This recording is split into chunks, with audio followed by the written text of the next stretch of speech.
দর্শক, আজকের এই ভিডিওতে খুবই গুরুত্বপূর্ণ কিছু কথা বলবো। বাংলাদেশের রাজনীতি তথা পশ্চিমবঙ্গের রাজনীতি, এই দুটি রাজনৈতিক বর্তমান প্রেক্ষাপট এবং ভবিষ্যৎ পরিস্থিতি, এই দুটি বিষয় নিয়ে আপনাদের সামনে কথা বলার জন্য উপস্থিত হয়েছি। ভিডিওতে মূল আলোচনা যাওয়ার আগে রিকোয়েস্ট করবো, যারা ভিডিওতে নতুন, চ্যানেলে নতুন, তারা অবশ্যই চ্যানেলটাকে সাবস্ক্রাইব করে পাশে থাকা বেল আইকন চেপে রাখবেন। আর ভিডিও সম্পর্কে আপনাদের মতামত থাকলে অবশ্যই কমেন্টস করে দেবেন, ভালো লাগলে লাইক দিয়ে যাবেন, শেয়ার করে দেবেন। আজকে তৃণমূল কংগ্রেস পশ্চিমবঙ্গের রাজনীতিতে ব্যাপকভাবে একটা পরিস্থিতির শিকার হয়েছে। সেটা হচ্ছে মমতা বন্দ্যোপাধ্যায়ের দল। বিজেপি সরকার ক্ষমতা আসার পর থেকে মমতা বন্দ্যোপাধ্যায়ের ব্যক্তিগত বিষয় থেকে শুরু করে রাজনৈতিক বিষয় পর্যন্ত নানান টানাপোড়েন শুরু হয়েছে। ইভেন তার যে সবচেয়ে কাছের লোক যেগুলো, তার সাথে যে সমস্ত কর্মকাণ্ড ইদানিং দেখাচ্ছেন, এটা অত্যন্ত হতাশাজনক। দেখুন, পশ্চিমবঙ্গে নির্বাচনের পরে বিজেপির ভরাডুবি হয়, তৃণমূল কংগ্রেসের ভরাডুবি হয়। সেখানে ভরাডুবির পরে বিজেপি যখন ক্ষমতায় আসে, তারপর থেকে আরো চাপ বাড়তে থাকে মমতা বন্দ্যোপাধ্যায়ের উপর। কিন্তু তখন সেই চাপের যারা মোকাবেলা করার কথা, তারা তার সাথে গাদ্দারি করে এক পর্যায়ে। এই বিষয়টি খুব সুন্দরভাবে স্পষ্টভাবে তুলে ধরেছেন এই যে কৃষ্ণনগরের হাই প্রোফাইলের একজন এমপি মহুয়া মৈত্রী। তিনি তার কথাকে কেন্দ্র করে আজকের ভিডিওতে আসার একটি মাত্র কারণ হচ্ছে, তিনি একটি কথা বলেছেন। এই কথাটা এত সুন্দর একটা কথা, যেটা আপনি আমার সকলের এই বিষয়টি জানা আসলে প্রয়োজন। বিষয়টি হচ্ছে, তিনি খুব সুন্দর একটা কথা বলেছেন যে যারা দল ছাড়া যে সমস্ত বিধায়ক, যাদেরকে বিদ্রোহী বলা হচ্ছে, তারা বিদ্রোহী না, তারা হচ্ছে গাদ্দার।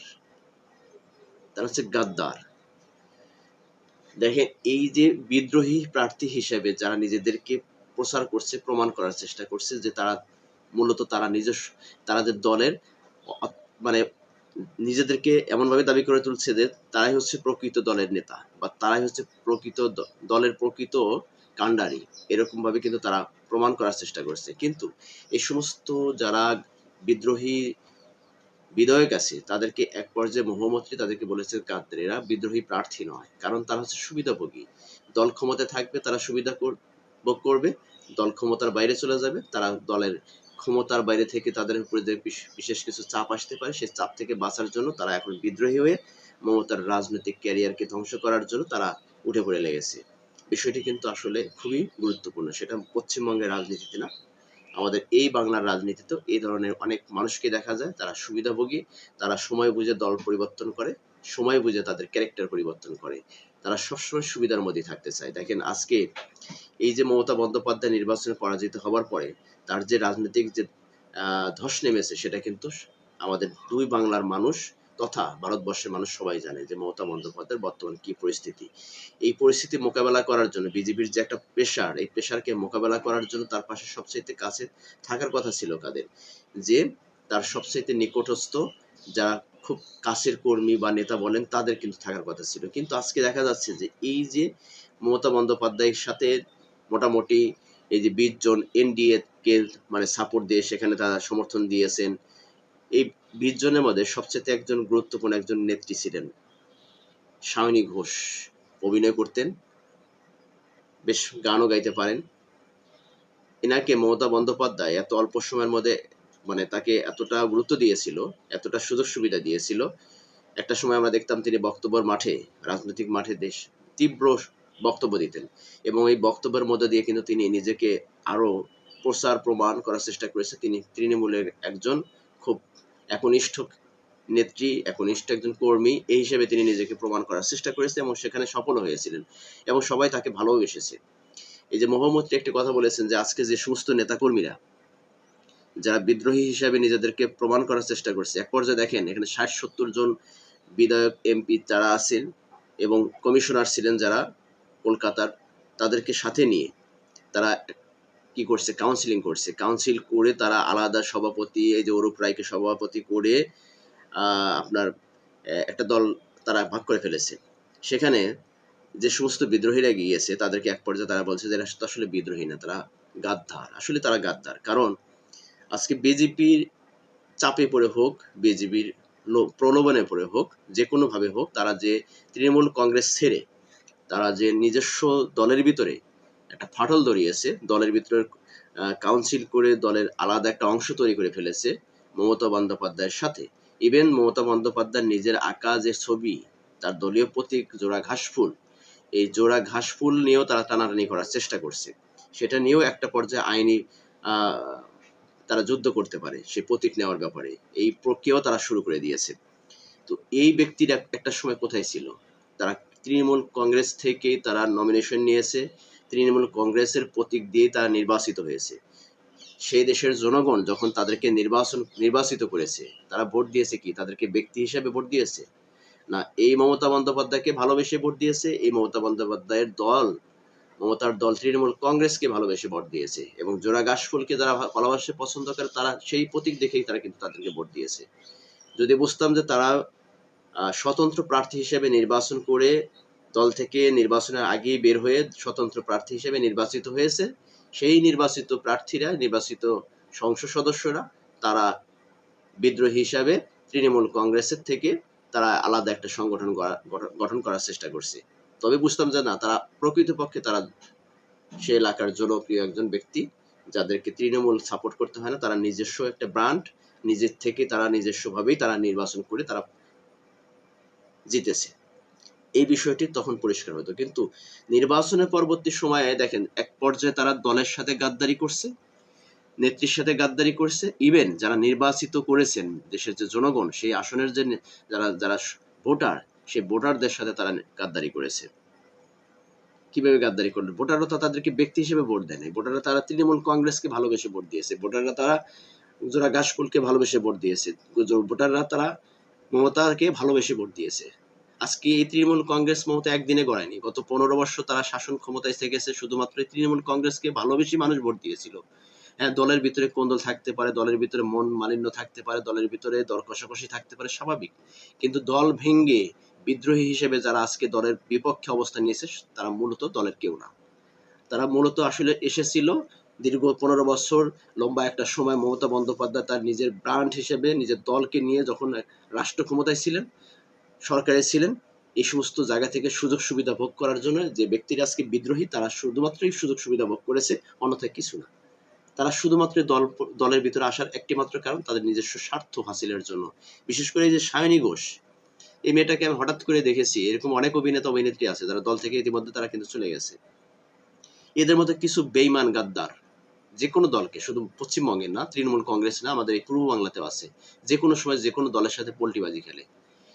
এদের কাজই হচ্ছে সরকার দলে থেকে সুযোগ সুবিধা ভোগ করা। এই সায়নী ঘোষ, এটাকে কি দেখতাম, একজন মানে তৃতীয় শ্রেণী একজন অভিনেত্রী, সে তো সেকেন্ড ক্লাসের অভিনেত্রী বলা চলে না, কিন্তু তার অভিনয় দক্ষতা আছে ঠিক আছে, কিন্তু তৃতীয় শ্রেণীর একজন অভিনেত্রী। সে অভিনয় করতো, উপস্থাপনা করতো, গান গাইতো, সবকিছু করতো, বিনোদন জগতের একজন মানুষ ছিলেন। তাকে তৃণমূল কংগ্রেসে নিয়ে আসা হয়। মমতা কিন্তু ভালোবাসছে, অত্যন্ত ভালোবাসছে। ভালোবাসার ফলে কিন্তু অল্প সময়ের ভিতরে তাকে দলীয় কেন্দ্রীয় পোস্ট দেওয়া হয়, সেখান থেকে তাকে বিভিন্নভাবে সাপোর্ট দেওয়া হয়। পুরো প্রত্যেকটা জায়গায় তাকে হেলিকপ্টারে করে করে তাকে প্রচারণার জন্য তাকে সুযোগ তৈরি করে দেওয়া হয়, কারণ তার প্রচারণা সিস্টেমটা ভালো ছিল, ঠিক আছে, কথা বলার ভাবভঙ্গি ভালো ছিল, যার কারণে দলীয় পক্ষ থেকে তাকে কিন্তু প্রত্যেকটা জায়গায় তাকে কিন্তু দলীয় প্রচারণা করার জন্য তাকে সুযোগ সুবিধা তৈরি করে দেয়। এই শাইনি ঘোষতা, সেও কিন্তু এই মমতা বন্দ্যোপাধ্যায়ের সাথে গাদ্দারি করেছে, বেইমানি করেছে, মির্জাফরি করেছে। আজকে তিনি তার বিদ্রোহী প্রার্থী যে 20 জন যে এমপি যখন এনডিএ কে সাপোর্ট করে তৃণমূল কংগ্রেসের সভানেত্রীর মতের বিরুদ্ধে গিয়ে, আজকে শাইনি ঘোষ সেখানে একজন অন্যতম, তার নেতৃত্বে এই 20 জন যে গেছে তার নেতৃত্বে গেছে। এরকম একজন গাদ্দার, বেইমান, মির্জাফর, আজকে দল শেষ, রাজনীতি ক্যারিয়ার কি আপনার এখানেই শেষ? তৃণমূল কংগ্রেস আজকে যে অবস্থানে আছে, এই অবস্থান থেকে তার উত্তোলন হতেই পারে, স্বাভাবিক। কারণ পশ্চিমবাংলার মানুষ তৃণমূল কংগ্রেসকে ভালোবেসে দীর্ঘ 15 বছর ক্ষমতায় রেখেছিল। আজকে হয়তো বা কিছু ভুল বোঝাবুঝির কারণে এই পশ্চিমবঙ্গের মানুষ তারা তৃণমূল কংগ্রেসকে অনেকটা অ্যাভয়েড করেছে। একটা সময় দেখবেন যে আবারও তৃণমূল কংগ্রেসকে তারা ভালোবাসতেছে, আবারও তৃণমূল কংগ্রেসের পাশে এসে তারা দাঁড়াবে, এটাই স্বাভাবিক। তখন দলকে চিনে রাখতে হবে এই সমস্ত শাইনি ঘোষদের মতো, মির্জাফর যারা আছে, অরূপ রায়দের মতো যারা মির্জাফর আছে, ঋতুব্রত বন্দ্যোপাধ্যায়দের মতো যারা, ব্যানার্জিদের মতো যারা যারা মির্জাফর আছে, এদেরকে চিনে রাখতে হবে। দলের সুসময়ে এসে তারা দলের থেকে ভোগ করবে, আর দুঃসময়ে গিয়ে তারা দলের পাশ থেকে গিয়ে বিদ্রোহী প্রার্থী হিসেবে দলের ভাঙ্গন সৃষ্টি করবে। এই সমস্ত গাদ্দারকে চিনে রাখা উচিত। সেটা প্রত্যেকটা রাজনৈতিক সেক্টরে, পশ্চিমবঙ্গ হোক আর পূর্ব বাংলা হোক, প্রতিটা দলের ভিতরে এই ধরনের গাদ্দার, এই ধরনের মির্জাফর কিন্তু ঘাপটি মেরে থাকে সবসময়, তারা দলের থেকে সুযোগ সুবিধা ভোগ করার জন্য। এদের হাত থেকে অবশ্যই সাবধানে থাকতে হবে। আমি এই বিষয়টি নিয়ে কেন আলোচনা করলাম, এই মহুয়া মৈত্রীর বিষয়টি, তিনি যে কথাটা বলেছেন যে আসলে দল থেকে যারা বিদ্রোহী হয়ে যায় তারা বিদ্রোহী না, তারা হচ্ছে দলের গাদ্দার। এই কথাটা আমার অনেক ভালো লেগেছে। আসলে তারা গাদ্দার, বিদ্রোহী না। দলের বিদ্রোহী কারা?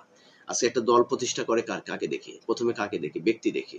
মমতা বন্দ্যোপাধ্যায় যখন দলটা গঠন করে, তৃণমূল কংগ্রেস, এই তৃণমূল কংগ্রেস যখন গঠন করা হয়, তখন কি তৃণমূল কংগ্রেস নামে কোনো আগে কোনো দল ছিল? দল ছিল না। কাকে দেখে মানুষ ইনগেজড হয়েছে? কাকে দেখে মানুষ এই দলে সম্পৃক্ত হয়েছে? দলকে ভালোবাসছে কাকে দেখে? মমতা বন্দ্যোপাধ্যায়কে দেখে। তাহলে ব্যক্তি মমতা বন্দ্যোপাধ্যায় এই দলের প্রতিষ্ঠাতা।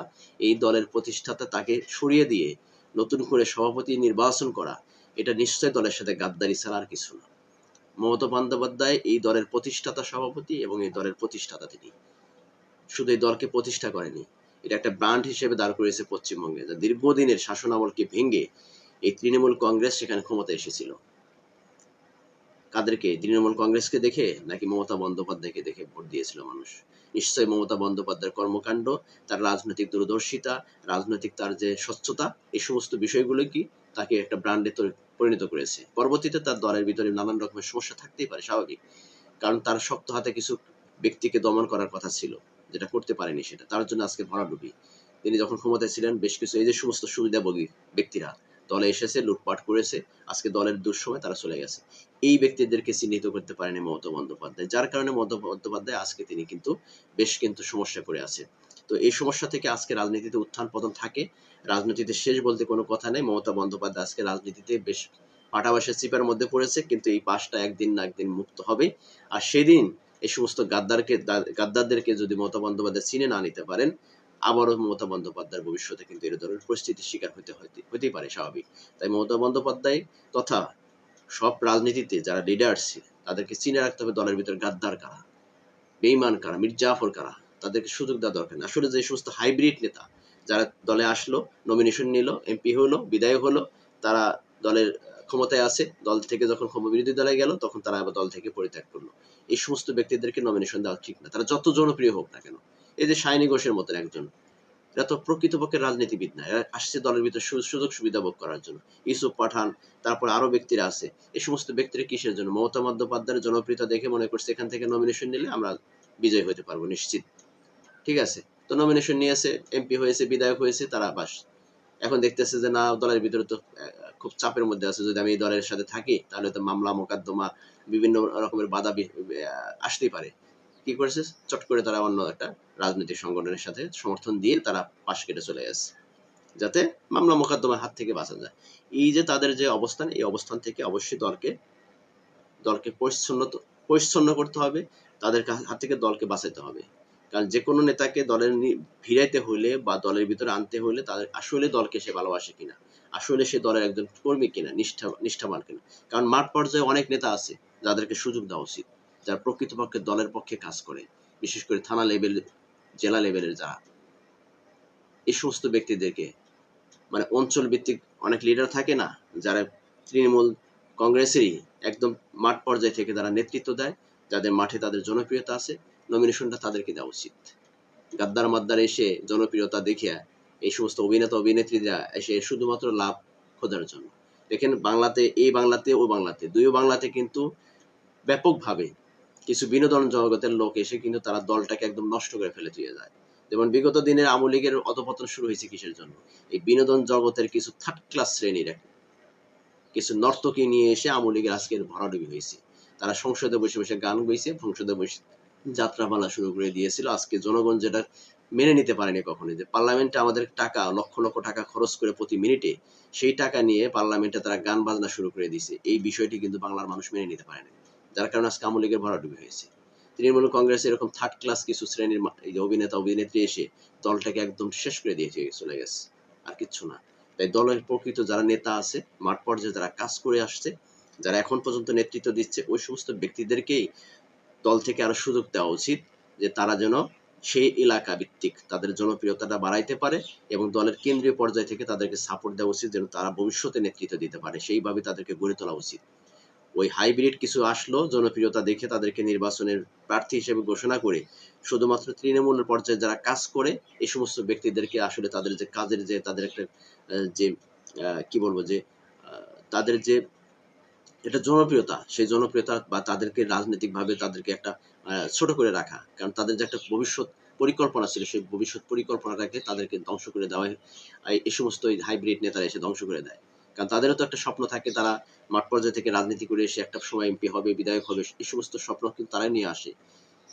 সেই সমস্ত ব্যক্তিদের স্বপ্ন ভেঙে দিয়ে যাদের এই হাইব্রিডদেরকে সুযোগ সুবিধা দিয়ে তারা সুযোগ ভোগ করে আবার সময় মতো তারা চলে যায়, এদেরকে অবশ্যই ইন্ডিকেট করতে হবে। তবে দল বাঁচবে, দল বাঁচলে সব বাঁচবে। তো ভালো থাকবেন দর্শক, আপনাদের যদি মতামত থাকে এই বিষয়ে অবশ্যই কমেন্টস করে যাবেন। ধন্যবাদ সকলকে। আসসালামু আলাইকুম রহমতুল্লাহি বারাকাতুহু।